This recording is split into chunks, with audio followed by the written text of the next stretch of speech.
Hi guys, welcome back my channel. So இன்றைக்கி நம்ம பார்த்தீங்கன்னா ரெசிபி விலாக். ஸோ இதில் வந்துட்டு நான் சிக்கன் பிரியாணி எப்படி செய்யணும்னு சொல்லி காட்ட போகிறேன்.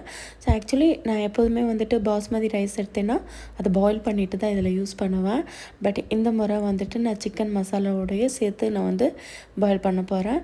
ஸோ இப்போ வாங்க ரெசிபி எப்படி செய்யணும்னு சொல்லிட்டு பார்க்கலாம். அதுக்கு வந்துட்டு நான் வெங்காயம், தக்காளி, பச்சை மிளகா, புதினா, கொத்தமல்லி எல்லாமே ரெடி பண்ணிக்க போகிறேன். ஆஸ் யூஸ்வல் நான் வெங்காயம் வந்து நீல வாக்கில் தான் கட் பண்ணிக்க போகிறேன். பெரிய வெங்காயம் எடுத்திருக்கேன்.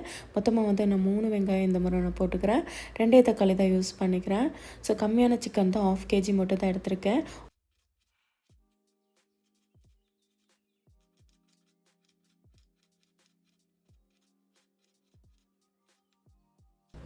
நீங்கள் வந்துட்டு மெல்லிஸாக கட் பண்ணிக்கோங்க. நீங்கள் 4 வெங்காயம் போட்டுக்கிட்டாலும் ஓகே தான். எப்போதுமே வெங்காயமும் தக்காளியும் கொஞ்சம் கரெக்டான லிமிட்டில் போட்டிங்கன்னா ரொம்ப நல்லாயிருக்கும். ரொம்ப கம்மியாகவும் வேணாம், ரொம்ப ஜாஸ்தியும் வேண்டாம். நான் கறியும் ரைஸும் கம்மியாக போட்டுக்கிறனால அந்த மாதிரி பண்ணிக்கிறேன். ஜிஞ்சர் கார்லிக் பேஸ்ட் எப்போதுமே வந்துட்டு நீங்கள் ஃப்ரெஷ்ஷாகவே யூஸ் பண்ணுங்கள். நான் தக்காளி போடும்போது நடுவில் இருக்கிறத நான் கட் பண்ணிட்டு தான் போடுவேன். ஸோ நல்ல பொடியாக கட் பண்ணிக்கோங்க. உங்கள்கிட்ட சாப்பர்ஸ் இருந்துச்சுன்னா நீங்கள் அதை வச்சோட கட் பண்ணிக்கலாம். சிக்கன் வந்துட்டு நான் ஆல்ரெடி வாஷ் பண்ணி வச்சுட்டேன். இருந்தாலும் நான் டர்மரிக் பவுடர் போட்டு லாஸ்ட்டாக வாஷ் பண்ணுவேன். மொத்தமாக வந்து நான் 7 times வாஷ் பண்ணுவேன். ஸோ லீசியஸ் ஃப்ரோசன் சிக்கன் தான் ஆர்டர் பண்ணியிருந்தேன் ஆன்லைனில். ஸோ நீங்கள் வந்துட்டு இதை கடைசியாக டர்மரிக் பவுடர் போட்டு வாஷ் பண்ண மறந்துடாதீங்க. ஸோ இதில் வந்துட்டு நான் சிக்கன் லெக் பீஸை மட்டும் ஸ்லிட் பண்ணிக்கிறேன். அப்போ தான் மசாலா இறங்கும். பீசஸ் கொஞ்சம் பெருசாக இருக்குது. ஸோ அதனால் நான் அதை எல்லாமே வந்து ஸ்மால் பீசஸாக மாற்றிக்கிறேன். ரொம்ப ஸ்மாலாக வேணாம், ஓரளவுக்கு இருக்கட்டும்.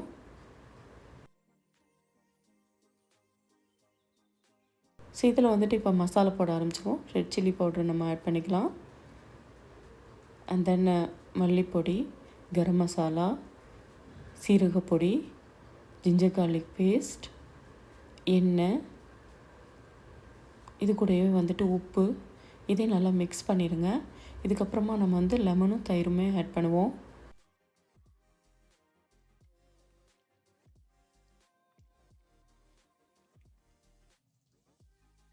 ஸோ இப்போ வந்துட்டு நம்ம லெமன் கட் பண்ணிக்கலாம். நான் 1 லெமன் எடுத்திருக்கேன். 1/2 kg சிக்கனுக்கு, 1/2 kg ரைஸ்க்கு. ஸோ அகெயின் நான் வந்துட்டு பச்சை மிளகா எனக்கு ஃப்ரெஷ்ஷாக கிடச்சிச்சு. அதனால் நான் 5 பச்சை மிளகா ஆட் பண்ணிக்கிறேன். இதை வந்து நீல வாக்கில் கட் பண்ணிக்கிறேன். ஆல்ரெடி கட் பண்ணதை வந்துட்டு நான் வேஸ்ட் பண்ணல, அதை எடுத்து வச்சுருக்கேன். பட் இது வந்து ஃப்ரெஷ்ஷாக போடலான்னு சொல்லிட்டு எடுத்து போடுறேன். லெமன் வந்துட்டு அதில் இருக்கிற சீட்ஸை ரிமூவ் பண்ணிவிட்டு 1/2 லெமன் மட்டும் நம்ம சிக்கனில் வந்துட்டு ஸ்குவீஸ் பண்ணிக்கலாம்.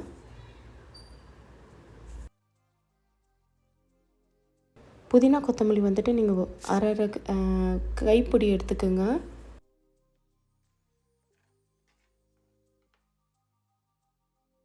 இப்போ லெமன் வந்துட்டு நம்ம சிக்கனில் ஆட் பண்ணிக்குவோம். இது கூடவே தயிரும் ஆட் பண்ணிக்கலாம். இதையும் நல்லா வந்து மிக்ஸ் பண்ணி விட்டுருங்க. இதுக்கப்புறமா நம்ம வந்து ஒரு கடாயில் வந்துட்டு ஆயில் யூஸ் பண்ணிக்குவோம். நிறைய ஆயில் விடுங்க. அட்லீஸ்ட் ஒரு 150 ml ஆச்சு இருக்கணும். அதில் வந்துட்டு நம்ம நறுக்கி வச்ச ஆனியனை வந்துட்டு வறுத்துக்குவோம். நான் வந்துட்டு பிரியாணி பாட்டில் தான் பண்ணுவேன். பட் இந்த முறை வந்துட்டு நான் வெங்காயத்தை வந்து தனியாக வறுத்துக்கலான்னு எடுத்துட்டேன். அதுக்கப்புறமா வந்துட்டு நம்ம வந்து பிரியாணி பாட்டில் வந்து ட்ரான்ஸ்ஃபர் பண்ணிக்குவோம். இதிலே பட்டை, ஏலம், கிராம்பு ஆட் பண்ணிக்கோங்க. பிரியாணி லீஃபும் போட்டுக்குங்க, நான் மறந்துட்டேன். இது கூடவே கொஞ்சமாக சால்ட் ஆட் பண்ணிக்கலாம். அப்போ தான் வந்துட்டு உங்களுக்கு ஆனியன் குயிக்காக வந்துட்டு வேகும். இது நல்லாவே வந்துட்டு கோல்டன் ப்ரௌன் வரட்டும். உங்களுக்கு வந்துட்டு பிரியாணியோட கலரும் ருசியும் அதிகமாக அளிக்கிறது நீங்கள் வெங்காயம் நல்லா வதக்குறதுல தான். ஸோ இப்போ சால்ட் ஆட் பண்ணிக்கலாம். சால்ட் கணக்கு கரெக்டாக வச்சுக்கோங்க. பிகாஸ் நம்ம கடைசியாகவும் போடுவோம்.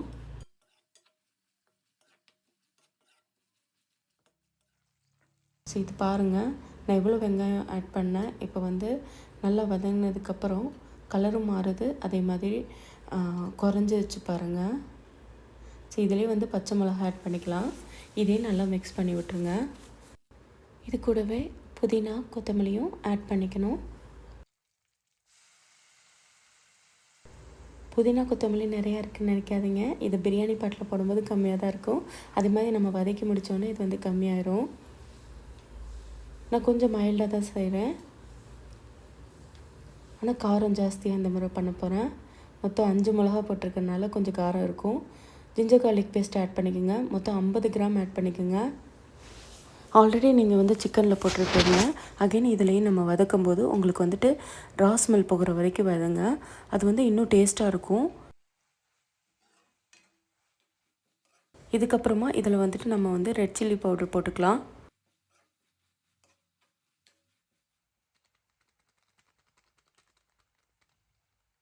இதையும் நல்லா மிக்ஸ் பண்ணி விட்டுருங்க. எண்ணெயில் ரெட் சில்லி பவுடர் போட்டு வதக்கும்போது உங்களுக்கு இன்னும் வந்து டேஸ்ட்டாகவும் இருக்கும், கலரும் கிடைக்கும். ஸோ இது கூடவே தக்காளி ஆட் பண்ணிக்கலாம். தக்காளியை நல்லா வந்துட்டு பேஸ்ட் கன்சிஸ்டன்ட் வர்ற அளவுக்கு நீங்கள் வந்து வதக்கிக்கணும். எண்ணெய் தனியாக மசாலா தனியாக பிரிஞ்சிரும். ஸோ அது வரைக்கும் நீங்கள் வதக்கணும். ஸோ இது கூடவே நான் பிரியாணி மசாலா ரெடி பண்ண போகிறேன். அதுக்கு வந்துட்டு மல்லி, சீரகம், மிளகு, மிளகாய், பட்டை, ஏலம், கிராம்பு இது எல்லாமே வந்து நான் வதக்கிக்க போகிறேன். வறுத்துக்க போகிறேன். நல்லா ரோஸ்ட் பண்ணிக்கோங்க. இது வந்து ஆறுனதுக்கப்புறமா நம்ம அரைச்சிக்கலாம். அரைச்சி நம்ம வந்துட்டு வதக்குற மசாலாவோட ஆட் பண்ணிக்குவோம்.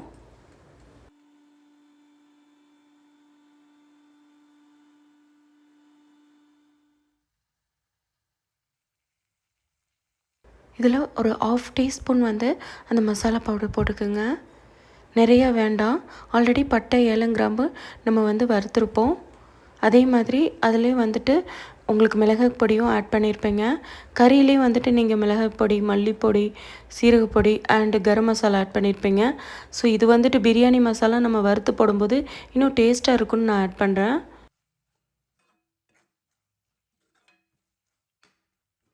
இது வந்துட்டு நல்லா வந்து பேஸ்ட் கன்சிஸ்டன்ட் வர அளவுக்கு நல்லா வதக்கிக்கோங்க.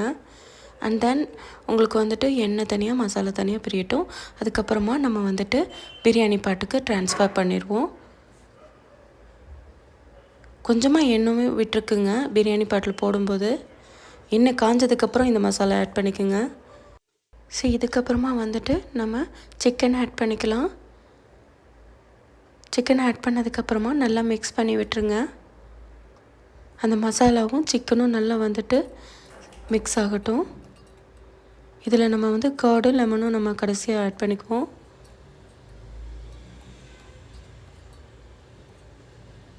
இப்போ கர்ட் ஆட் பண்ணிக்கலாம். 50 ml கர்ட் போதும். ஆல்ரெடி சிக்கன் ஊற வைக்கும்போதும் நான் கர்ட் ஆட் பண்ணியிருக்கேன். நிறைய கர்ட் போட வேணாம்.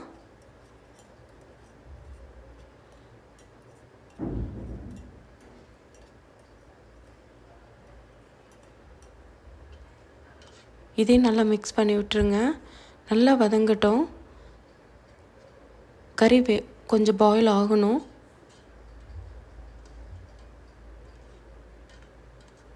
நீங்கள் இதை வந்து க்ளோஸ் பண்ணிட்டோட இது பண்ணுங்கள். ஆனால் அடிப்பிடிக்கக்கூடாது. சிம்மில் வச்சு இது பண்ணுங்கள்.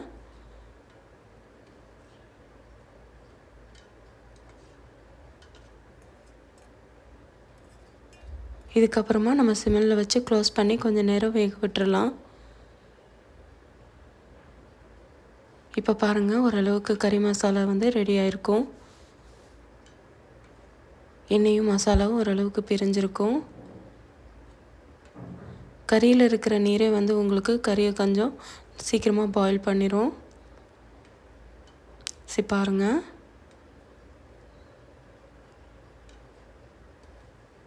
இப்போ வந்துட்டு நம்ம வந்து லெமன் ஆட் பண்ணிக்குவோம். 1/2 லெமன் போதும். சீட்ஸை ரிமூவ் பண்ணிடுங்க.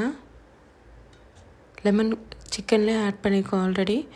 ஸோ டோட்டலாக 1 லெமன் போதும்.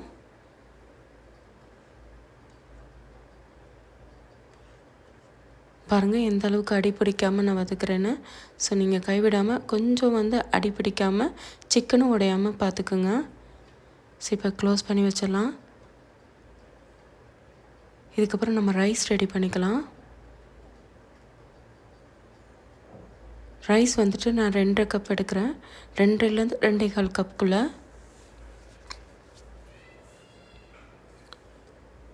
ஸோ இதே கப்பில் நீங்கள் தண்ணி அளந்துக்குங்க.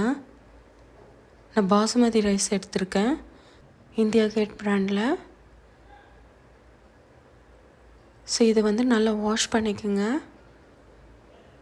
ஆனால் அரிசி உடையாமல் கொஞ்சம் மெதுவாக வாஷ் பண்ணுங்கள்.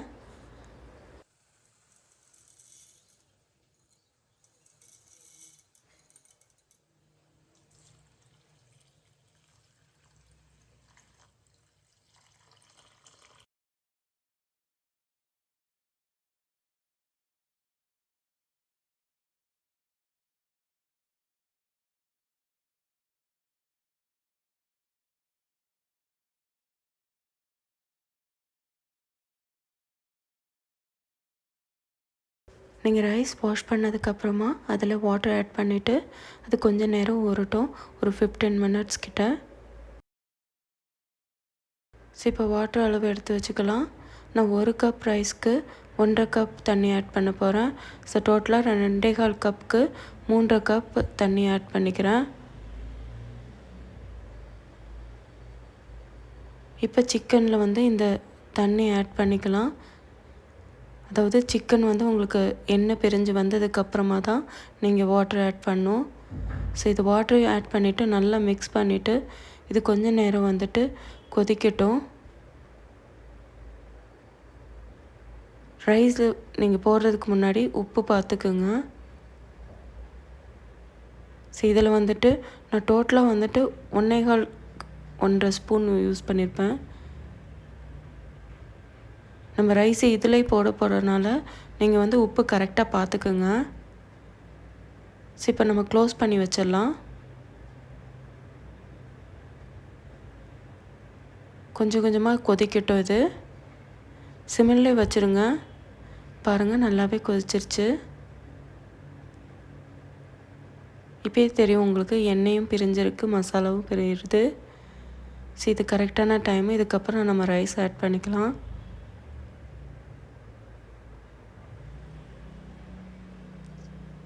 ஸோ ரைஸில் தண்ணி இல்லாமல் ஆட் பண்ணிக்கோங்க.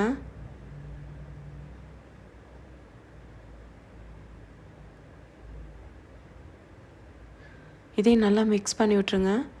ரைஸ் உடையாமல் பார்த்துக்குங்க.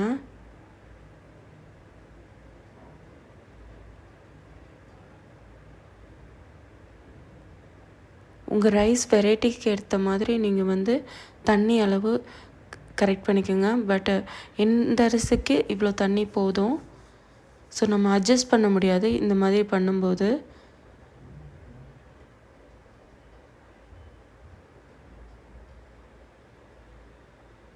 இது கொஞ்சம் மீடியம் ஃப்ளேமில் இருக்கட்டும். தண்ணி கொஞ்சம் மேலே தட்டுற மாதிரி வர்றதுக்கப்புறம் நீங்கள் மூடி போட்டு தம் வச்சுக்குங்க. நான் டோட்டலாக 25 மினிட்ஸ் வச்சுருக்கேன்.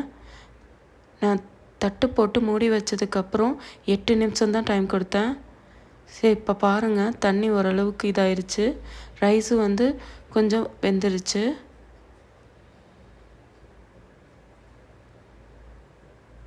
நான் சிம்மில் தான் வச்சு பண்ணுறேன். இப்போ நம்ம தம் செட் பண்ணிக்கலாம். அகைன் ஓப்பன் பண்ணி செக் பண்ணிக்கோங்க. ஒரு 5 மினிட் ஒன்ஸ் ஆச்சு நீங்கள் செக் பண்ணிக்கோங்க. பாருங்கள், தண்ணி எல்லாம் ஓரளவுக்கு இதாயிருச்சு, ட்ரை ஆயிடுச்சு. அடி பிடிக்காமல் பார்த்துக்குங்க. லைட்டாக மட்டும் நீங்கள் எடுத்து விட்டுக்குங்க.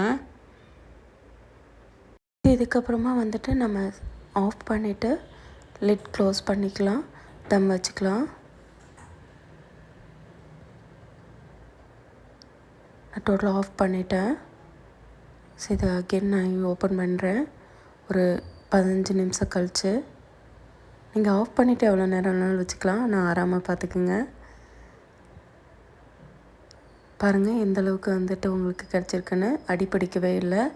அதுமாரி ரைஸும் நீளமாக இருந்தது, கலரும் இருக்குது, மசாலாவும் நல்லா இதாகிடுச்சு. உங்களுக்கு கறியும் நல்லா குக் ஆகிடுச்சு. பாருங்கள், ஒன்றோட ஒன்று ஒட்டாமல் இருக்குது மசாலா. ஸோ இப்போ நம்ம சாப்பிட்லாம்.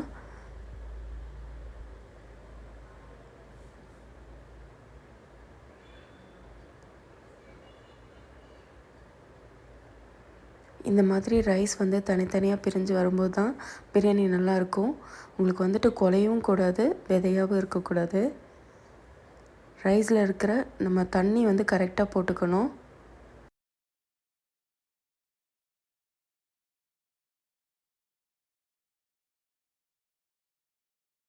கறி பாருங்கள் எந்த அளவுக்கு சாஃப்டாக இதாக இருக்குன்ட்டு.